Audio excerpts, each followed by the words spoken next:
Ah, ¿está acá? Ya. Ok, gracias. Bien. El análisis por activación neutrónica es un método de análisis elemental, una técnica de análisis elemental, y por lo tanto determina contenidos o concentraciones de elementos químicos. Consiste fundamentalmente en inducir radioactividad artificial en la muestra que se quiere analizar mediante bombardeo con neutrones y luego medir y caracterizar la actividad inducida.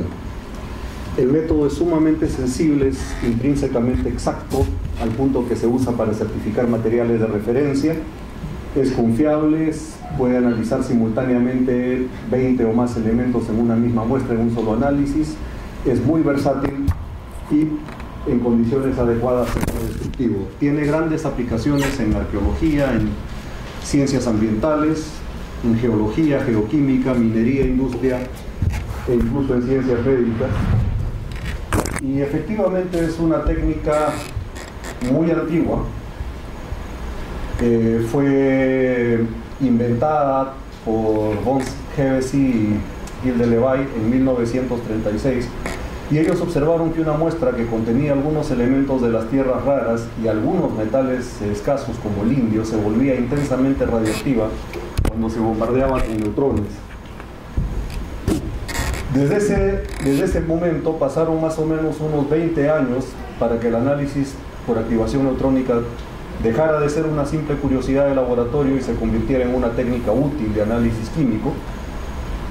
Y aún entonces su aplicación era complicada y difícil porque no existía la instrumentación nuclear sofisticada que existe ahora.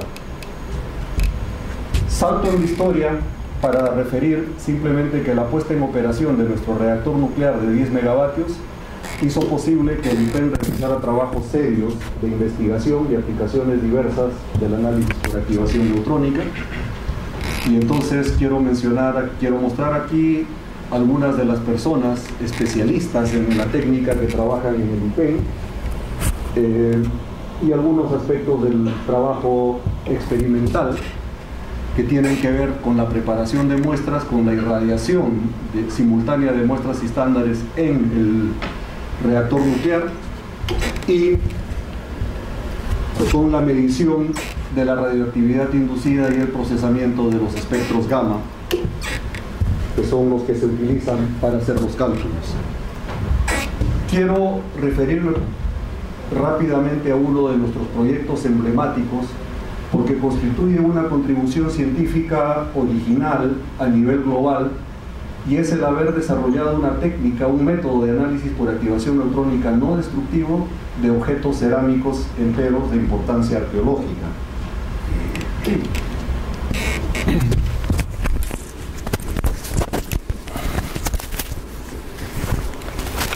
Bien, este trabajo, que personalmente considero que es uno de los más importantes, si no el más importante que se ha hecho en análisis por activación neutrónica en toda la historia del IPEN, dio lugar a una primera publicación en revista internacional indexada en Science Citation Index en el año 2012. Dicho sea de paso, aunque como pasa con prácticamente todas o casi todas las instituciones peruanas, la producción científica del IPEN en revistas internacionales arbitradas e indexadas en Science Citation Index es bastante baja, y aquí tenemos una evolución histórica desde el año de fundación del IPEN, en febrero de 1974, 0 hasta en la década del 74 al 83, 8 en la década del 84 al 93, 14 en la década del 94 a 2003 y 53 en la década de 2004 a 2013, y estamos empezando una década nueva en la que ojalá este número siga creciendo y la evolución siga hacia arriba. Pero hasta el momento debo decirles que casi alrededor de 15 de las casi 100 publicaciones científicas originales del IPEN en esas revistas indexadas en Science Citation Index corresponden al campo del análisis por activación neutrónica. Tanto es así que este mismo trabajo de haber desarrollado una técnica nueva que permite el análisis exacto no destructivo de cerámicos arqueológicos enteros sin tener que sacar muestras de ellas, ha rendido 2 publicaciones este año, ambas en una revista especializada de buen factor de impacto. Y ahora quiero referirme brevemente al proceso.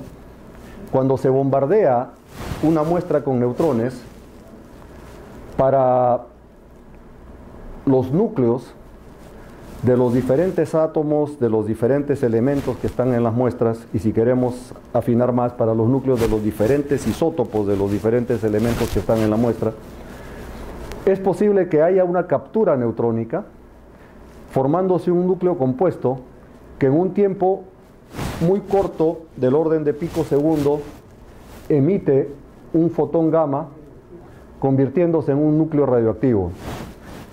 Nosotros de momento no estamos explotando este fotón gamma, sino que en el análisis por activación neutrónica más convencional, lo que medimos es la radiación gamma emitida por el producto artificialmente radioactivo formado mientras se desintegra, formando otros productos que pueden ser radioactivos o estables.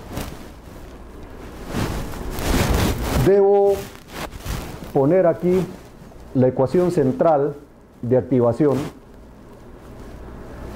porque prácticamente todo el trabajo teórico para que permite la explotación de los neutrones para hacer análisis químicos se ha basado en esta ecuación, que ha tenido diferentes propuestas para trabajar con esta parte que es la complicada, que han aparecido en 1958, 1959, 1962, una de las más recientes 1991. Y de lo que se trata en análisis químico es que si tenemos una masa desconocida del elemento que queremos analizar y tenemos un estándar que tiene una masa conocida del mismo elemento y ambos se han irradiado en el mismo reactor, en el mismo momento, a las mismas condiciones, lo que hay que hacer es evaluar esta ecuación tanto para la muestra como para el estándar, encontrar el cociente y entonces hacer los cálculos necesarios. No es momento aquí de entrar en detalles algebraicos tediosos para ver cómo se pasa de esta forma general a una forma utilizable. Como dije, hay diferentes propuestas que han ido siendo desarrolladas para ello. Pero sí quisiera usar el tiempo que queda para compartir con ustedes que el año 2010 presentamos a la revista Nuclear Instruments and Methods in Physics Research, sección A, un artículo que aparentemente es muy discreto si ustedes ven el título: el desarrollo del método del K sub 0 en Perú. Es un método semi-absoluto, pasado, presente, perspectivas pasadas, presentes y futuras. Si nosotros consideramos el abstract, también aparece sin mayores pretensiones. El método del K sub 0 fue empleado en el Instituto Peruano de Energía Nuclear hacia 1993. Desde mediados de 1994 prácticamente todo el análisis del trabajo analítico en el IPEN se lleva a cabo por este método. El establecimiento, aplicaciones, desarrollo y futuro del método en Perú se presentan desde una perspectiva retrospectiva y prospectiva. Se ha puesto atención especial en aspectos difíciles como la eficiencia de conteo, la caracterización de la facilidad de irradiación, el comportamiento no ideal de los neutrones del espectro de neutrones epitérmicos y la consistencia de los datos de entrada.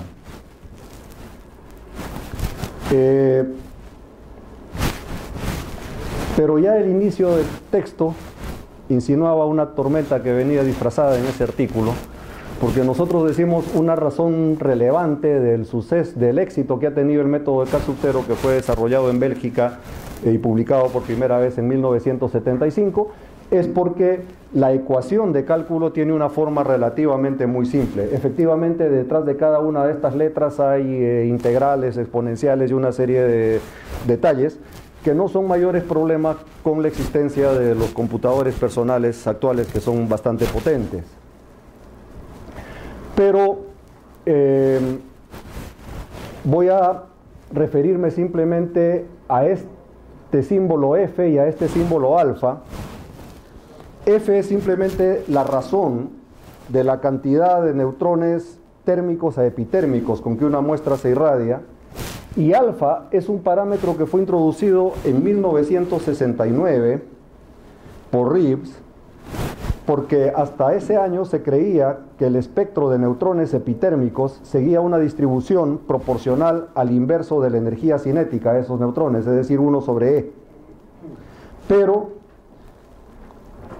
Reeves se dio cuenta de que eso no era cierto y propuso como un factor de corrección un exponente alfa, y él dijo, no, la distribución es según 1 sobre la energía elevada al exponente alfa, y ese exponente alfa describe la desviación de los neutrones epitérmicos del comportamiento supuesto como ideal. Y ese parámetro, por estar implícito en una ecuación que resulta no despejable, siempre dio problemas para su determinación, y las autoridades del campo, algunas de las cuales fueron árbitros de este artículo, habían reportado y propuesto métodos en diferentes oportunidades que daban errores experimentales tan grandes como 40% y hasta 100% de incertidumbre en los valores analíticos. En el artículo nosotros reportábamos que nuestras investigaciones habían mostrado que la causa principal de esos problemas eran las inconsistencias en los valores de las constantes nucleares. Me refiero a inconsistencias en los valores de las secciones eficaces de captura neutrónica, de las probabilidades de emisión gamma y cosas por el estilo. Y para demostrarlo, nosotros hicimos esta gráfica donde representábamos el parámetro F, que es la razón de cantidad de neutrones térmicos a epitérmicos, sobre el valor supuesto de alfa, y si las constantes nucleares de todos los isótopos empleados para realizar estas curvas fueran consistentes, todas las curvas deberían cruzarse en el mismo punto, o por lo menos dentro de una incertidumbre experimental relativamente pequeña.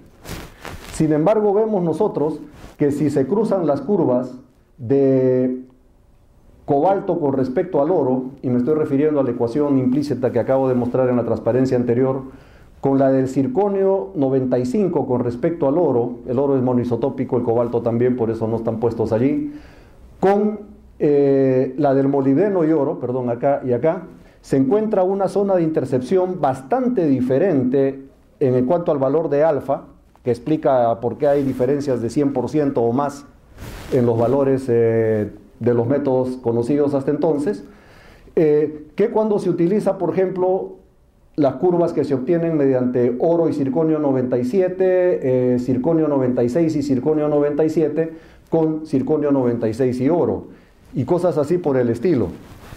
Y ahí estábamos nosotros planteando la tormenta en el artículo inocente que habíamos propuesto, y nosotros habíamos estudiado el problema de las inconsistencias para varios de los isótopos individuales.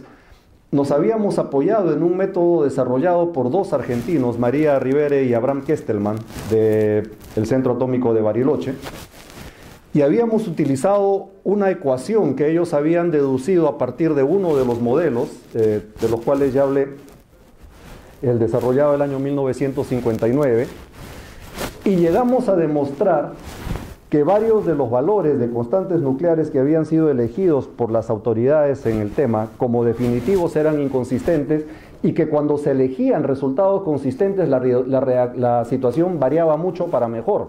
Si ustedes se fijan acá, aunque esta curva parece muy dispersa, miren los valores del flujo neutrónico térmico.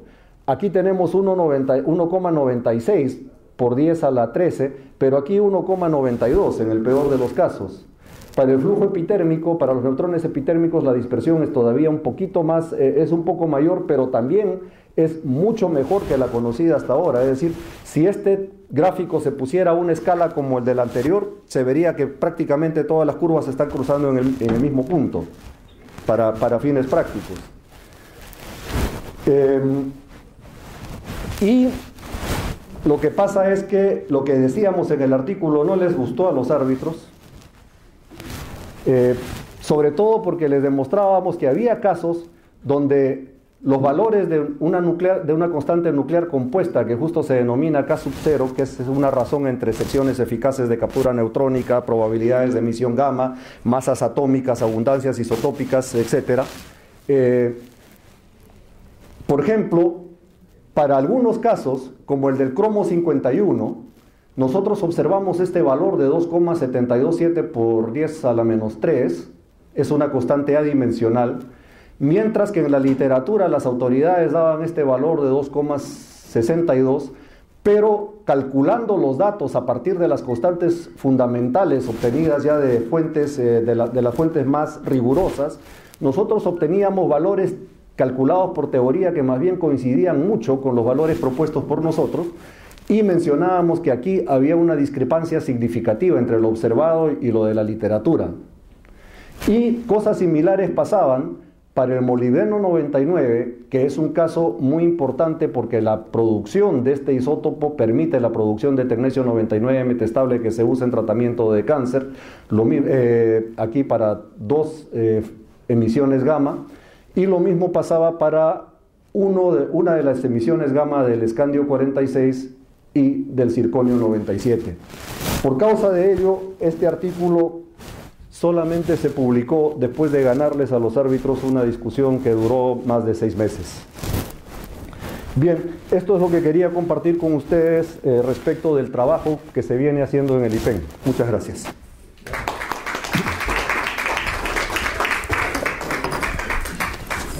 Pregunta, por favor.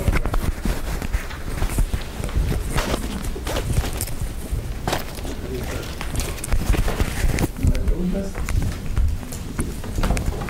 ¿No está claro? Bueno. Muchas gracias, de nuevo. Nadie entendió nada. Hay una pregunta. No te voy a preguntar.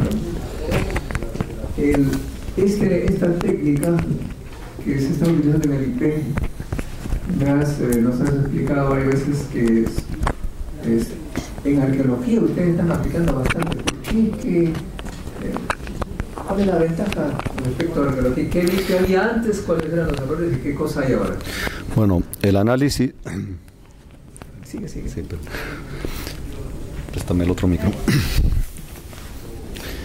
Bien, el análisis por activación neutrónica se empezó a usar en estudios arqueológicos tan temprano como en 1957, con los estudios que inició el físico norteamericano Edward Searle en los laboratorios nacionales de Argonne. Y en esa época el análisis por activación neutrónica estaba en pañales, como he mostrado, y solo se podía analizar 5 o 6 elementos a la vez en cada muestra, pero con eso él determinó que el patrón de composición de esos 5 o 6 elementos que se podían analizar era capaz de caracterizar un objeto cerámico al punto que podía definir su procedencia geográfica.